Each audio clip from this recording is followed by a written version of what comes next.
بسم اللہ الرحمن الرحیم۔ السلام علیکم ورحمۃ اللہ وبرکاتہ۔ ہمارا آج کا ویڈیو ہے اللہ نے مکھی کو کیوں اور کب پیدا کیا۔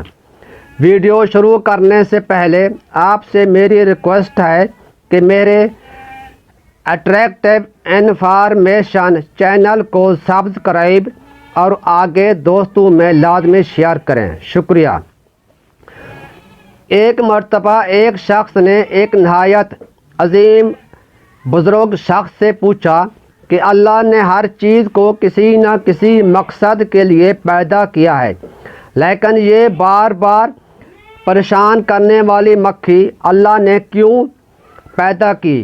بس یہ کہنا تھا کہ بزرگ عظیم نے فرمایا کہ اے شخص، اس اللہ نے دنیا کی ہر چیز میں انسان کے لیے ایک نشانی کو پوشیدہ رکھا تاکہ انسان اپنی اوقات جان سکے اور اپنے خالق و مالک کو پہچان سکے، لیکن افسوس انسان نقصان میں ہے۔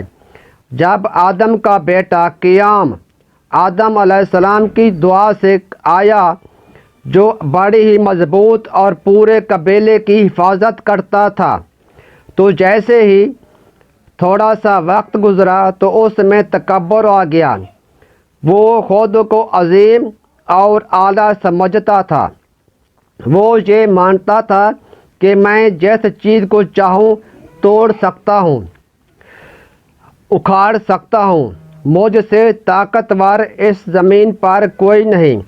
جب آدم علیہ السلام نے اس کی اس بات کو سمجھا تو اللہ سے دعا کی کہ اے میرے اللہ، میری بار بار دعا کے صدقے تم نے مجھے اتنا طاقتور بیٹا تو عطا کیا، لیکن یہ غرور کرتا ہے، تکبر کرتا ہے۔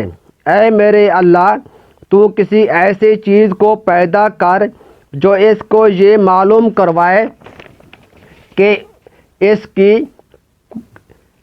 اوقات کچھ نہیں۔ بس آدم علیہ السلام کی دعا اللہ کے دربار میں قبول ہوئی اور اللہ نے مکھی کو پیدا کیا۔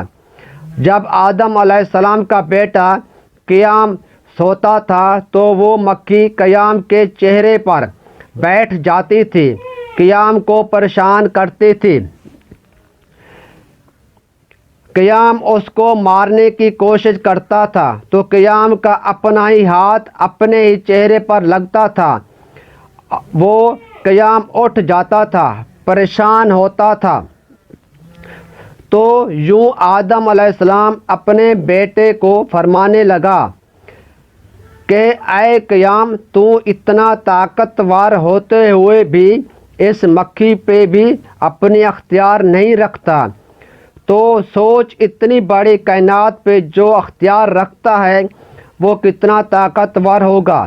جیسے ہی قیام نے اس بات کو سمجھا تو اس نے تکبر سے توبہ کر لی۔